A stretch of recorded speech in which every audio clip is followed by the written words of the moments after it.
Moi, je travaille et j'ai pas besoin d'être soumise à un homme. Vous avez sûrement déjà entendu cette phrase prononcée par Ungo Kamer. Cette phrase ou alors une phrase similaire ou alors qui va dans le même sens. Et ce qu'on va faire aujourd'hui dans ce petit podcast, c'est de, c'est de démontrer en fait, je vais dire l'absurdité de cette phrase. Ah, les Kamer, Amgaka aujourd'hui.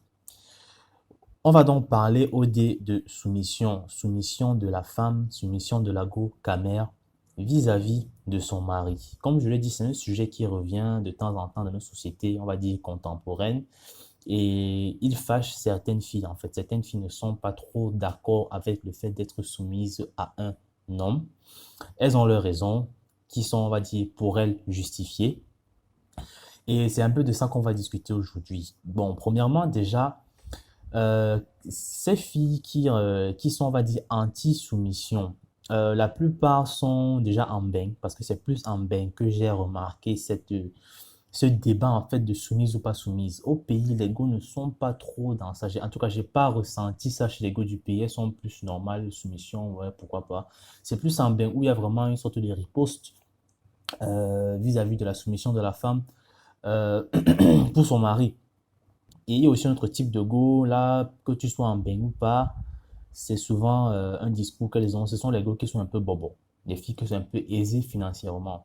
Donc, moi, j'ai remarqué que c'est ces deux profils de filles-là qui, justement, ont des propos un peu anti-soumission. Euh, on va essayer d'expliquer pourquoi c'est justement, comme je l'ai dit, absurde.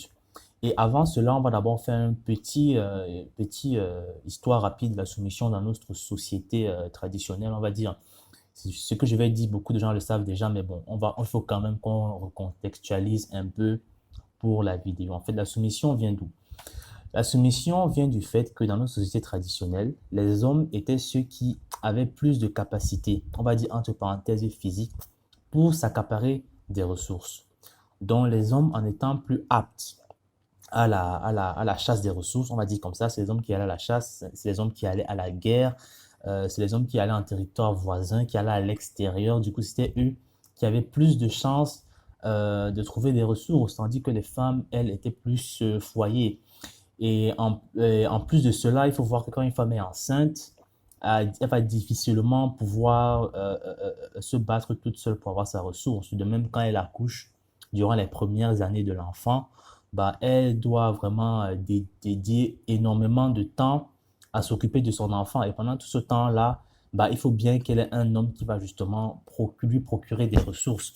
C'est donc la raison pour laquelle les femmes, en fait, devaient s'associer à des hommes et en échange de la ressource de l'homme, la femme, lui, elle offrait la soumission, simplement. Et c'est la raison pour laquelle les hommes puissants avaient souvent beaucoup de femmes. Et justement, c'est pour ça que la polygamie était un truc qui se faisait de façon très naturelle. C'est-à-dire que l'homme qui était puissant et qui était capable de couvrir financièrement plusieurs gars, bah forcément, les femmes elles étaient attirées par lui. Et justement, en échange de la ressource qu'elles pouvaient avoir de cet homme, elles donnaient leur soumission. Et il y a la ressource, il y a aussi même le statut social en fait, parce que certaines femmes sont soumises parce que le fait d'être avec leur mari leur procurait un certain statut social et elles voulaient préserver ce statut social. Et pour le préserver, elles devaient être soumises à son mari. Ça, c'est un peu en très brièvement pourquoi, de façon traditionnelle, la femme doit se soumettre à son mari. Eh bien, qu'est-ce qui a changé entre ces sociétés, on va dire, entre guillemets, traditionnelles et la société d'aujourd'hui? Ce qui s'est passé, c'est qu'aujourd'hui, en fait, les femmes, beaucoup de femmes travaillent et elles aussi, elles ont accès à la ressource d'elles-mêmes, par elles-mêmes. Du coup, elles n'ont plus besoin de rechercher la protection chez un homme. Quand je dis protection, je ne l'ai pas dit au départ, c'est protection, on va dire surtout financière, mais aussi, on va dire qu'il y a aussi la protection physique, psychologique, morale, etc. Mais bon, pour ne pas un peu trop s'éparpiller, dans ce cas-ci, on va rester sur la protection financière.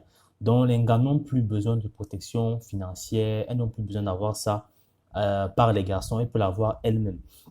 Et c'est donc pour cela que la contrainte d'être soumise devient en fait difficile à accepter. C'est-à-dire que vu que sa capacité financière ne dépend plus de sa relation avec son mari, eh bien, elle comprend moins bien le fait de se soumettre à cet homme-là. Et vu comme ça, c'est un peu compréhensible. Honnêtement, moi, je peux un peu comprendre cela. Et c'est aussi pour ça que justement le débat de la soumission, comme je l'ai dit au départ, c'est deux profils d'un gars qui me soulèvent plus cela. C'est comme je dis, les gars qui sont un peu bobos parce que justement, elles ont les dos, elles ont l'argent, donc elles n'ont plus besoin de passer par un homme pour avoir cet argent-là. Du coup, elles ne comprennent pas pourquoi elles doivent se soumettre à leur mari. Et les Golden Bank, pourquoi les Golden Bank? Beaucoup travaillent. Et aussi, on va dire que, bon, entre parenthèses, en Bank, c'est une société qui est très, on va dire, féministe. Les sociétés occidentales sont très féministes. Et justement, le féminisme, égalité de la femme, hein, tout ça aussi, c'est des idées qui sont très, très populaires là-bas. Donc, forcément, les filles, en étant dans cet environnement-là, vont un peu, elles vont un peu écouter ça à la radio, à la télé, dans les débats et tout. Et forcément, ça va un peu contaminer leur façon de penser. Mais en fait, c'est ça qui se passe donc aujourd'hui, c'est que les femmes ont cette capacité-là à pouvoir elles-mêmes avoir de la ressource financière sans forcément passer par leur mari.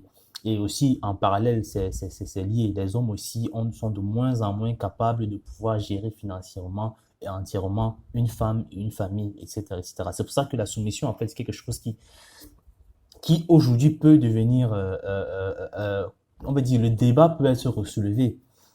Sauf que ce n'est pas exactement ça, ce n'est pas si simple que ça. Bon, déjà, à ces filles qui pensent que la soumission n'est plus à l'ordre du jour et que c'est terminé, la femme a évolué, etc. Bon, déjà, doucement, parce que ce n'est pas tout, ça ne s'applique pas à tout le monde. Si toi, tu peux travailler, si toi, tu as de l'argent, etc., tant mieux pour toi. Mais il y a encore énormément de filles. Je prends un exemple simple. La jeune fille, par exemple, qui a son plateau de citron au Carrefour, elle arrive à 8 heures, elle repart à 18 heures, peut-être elle vit chez ses parents. Bah, cette jeune fille-là, crois-moi, si par la soumission, elle peut verrouiller et valider un homme puissant et justement garantir par cette soumission-là que l'homme reste avec elle, elle va le faire. Et c'est tout à fait normal, c'est tout à fait compréhensible. Toi aussi, même qui dis que la femme n'a pas besoin d'être soumise, etc. Si, je ne sais pas, moi, Eto vient te voir, il est très sérieux, il te dit que je t'ai vu, tu rencontres Eto dans un bar, dans un snack, dans une boîte de nuit, dans un bar ou quoi. Il te dit que tu es très belle, comme l'a dit à Nathalie, machin. Il est vraiment sérieux, il te dit qu'il veut vraiment se marier avec toi, qu'il veut rencontrer tes parents. Mais il dit que par contre, on va aller vivre en Espagne, là-bas tu ne vas pas travailler, tu vas rester à la maison, on va faire des enfants, tu vas t'occuper d'eux, on va se aller en vacances dans les îles, dans les hôtels. Bah, il y a de fortes chances que même toi qui dis aujourd'hui que la femme n'a plus besoin de se soumettre, tu vas accepter ça et tu vas te soumettre à qui? À Eto. Pourquoi? Parce que c'est un homme puissant, parce qu'il a un statut, il a un statut social. Par cette soumission, tu acquiers le statut social d'être la femme de Eto et du coup, tu acceptes. Donc, il faut faire un peu attention. Il y a souvent un peu d'hypocrisie dans cette histoire que la soumission n'est plus à l'ordre du jour en 2020. Non, la soumission va toujours, toujours, toujours être à l'ordre du jour aussi longtemps que les femmes pourront utiliser ça pour trouver des maris et pour garantir que leurs maris resteront près d'elles. Donc, en ce sens, la soumission, c'est un peu comme une arme que les femmes ont pour justement garantir que leurs maris, que leurs hommes restent avec elles. Et disons même encore le cas extrême qui dit que non, moi, même si c'est Eto qui vient me voir, je ne suis pas d'accord, je ne vais pas dire oui, etc. Bah, quand tu dis je travaille, je n'ai pas besoin de me soumettre à un homme. Tu ne t'entends pas parler parce que quand tu dis je travaille, ça veut dire que tu as un boss et tu es soumise à ton boss. Tu es clairement soumise à ton boss. Quand ton boss te dit ce soir, au lieu de 17 heures, on va finir à 18 heures parce qu'il y a un travail à rendre, tu dis oui, monsieur. Quand ton boss te dit demain matin, venez un peu tôt parce qu'on a un client qui arrive tôt à la première heure, il va partir, nanana, tu dis oui, monsieur. Quand ton boss te gronde, bah, tu te fermes ta gueule. Si tu arrives en retard et qu'il te passe un savon, il te dit qu'il ne veut plus que ça se répète et que c'est la dernière fois, qu'est-ce que tu fais? Tu fermes ta gueule, tu dis oui, monsieur. Ça, c'est la soumission. C'est la soumission à l'état pur. Et pourquoi tu es soumise à ton boss? Eh ben, c'est parce que à la fin, tu as ta paye. Et qu'est-ce que tu fais avec ta paye? Bah, tu payes ton loyer, tu payes ta voiture, tu payes ta télévision, tes vêtements, tes sorties, etc. Donc, en fait, là, ça ne pose pas problème, c'est étrange. Mais lorsque la femme est soumise à son mari et qu'en échange, son mari, justement, lui offre un toit, des vêtements, une maison, de la nourriture, etc., Là, ça pose problème. C'est pas étrange un peu, c'est un peu bizarre. Est-ce que quelque part, il y a pas un mauvais calcul que vous avez fait en fait quand vous parlez de soumission et quand vous dites que vous n'êtes pas soumise? Vous êtes soumise à votre boss. Et si on veut aller encore même plus analyser ça en fait un peu plus loin, je pense même que la soumission à son mari, c'est quelque chose de plus sain parce que ton mari, c'est celui qui t'a adopté, c'est le père de tes enfants. Il y a une certaine connexion avec lui, il connaît ta famille, tu connais sa famille, etc., etc. Donc la soumission envers son mari, c'est quelque chose on va dire, de plus sain que la soumission envers un boss qui en fait n'a rien à foutre de toi. Et je vous le dis, vos boss n'ont absolument rien à foutre de vous. Le jour où tu te casses le bras ou alors que tu te pètes quelque chose, tu ne peux plus travailler, tu ne tiens pas une semaine dans la boîte, ils te virent. Donc il faut faire très attention quand dans la phrase je travaille, je ne suis pas soumise à un homme, je n'ai pas besoin de me soumettre à un homme. Non, tu as toujours besoin de te soumettre à un homme. Certaines choisissent de se soumettre à leur mari et en échange, elles vivent chez lui peut-être, elles font la cuisine pour lui. Qu'est-ce que je raconte? Certains choisissent d'être soumises à leur mari, elles font la cuisine pour lui, elles s'occupent des enfants, elles s'occupent du foyer. Et en échange, justement, l'homme lui donne de l'argent, l'homme lui donne la maison dans laquelle elle vit. Et certaines choisissent d'être soumises à leur boss. Ton boss te gronde, tu fermes ta gueule, ton boss te dit va, tu vas, comme on dit avec Kamto. Et justement, en échange, il te paye, il te paye. Donc, en fait, c'est le même but, mais des chemins différents, en fait. Donc, il faut arrêter de penser qu'on est évolué parce qu'on a un travail et dit fièrement que je travaille, je n'ai pas besoin de me soumettre à un homme, alors qu'en fait, tu es exactement comme la femme au foyer. C'est exactement la même chose. Pour moi, il n'y a pas de différence, en fait. Chacune supporte souvent une condition qui est parfois confortable, parfois inconfortable, mais le but, c'est quoi? Le but, c'est la ressource.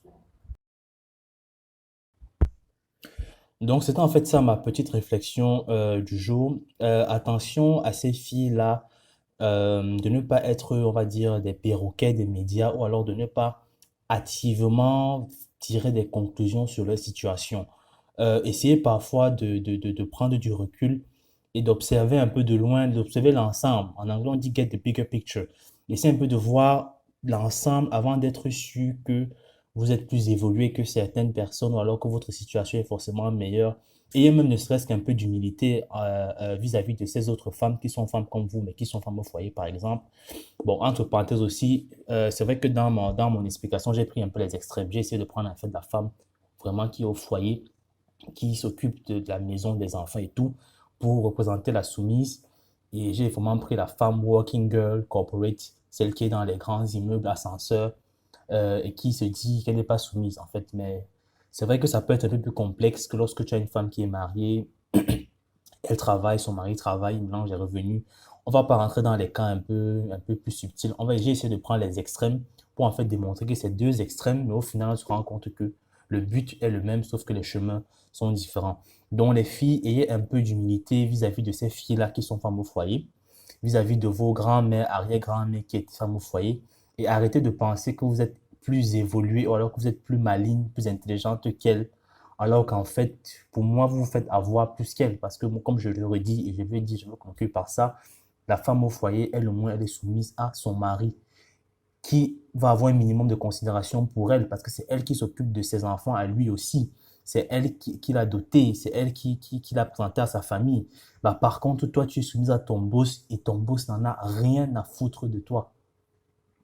Et du coup, si je dois conseiller une fille, ma petite sœur, je vais lui dire que bah, entre être femme au foyer et être working girl corporate, Paris La Défense, je préfère encore que tu sois femme au foyer. Je veux vous dire ça comme ça parce que, comme je dis, c'est le chemin qu'on prend pour atteindre les mêmes objectifs. Et il y a un chemin pour moi qui me semble un peu plus sain. Ok, c'était donc ça ma réflexion. D'ici là, pour ceux qui sont en confinement, comme d'habitude, faites attention de ne pas manger trop de n'importe quoi. Essayez de faire du sport si c'est possible. Prenez soin de votre santé. On fait comme ça, Kamer.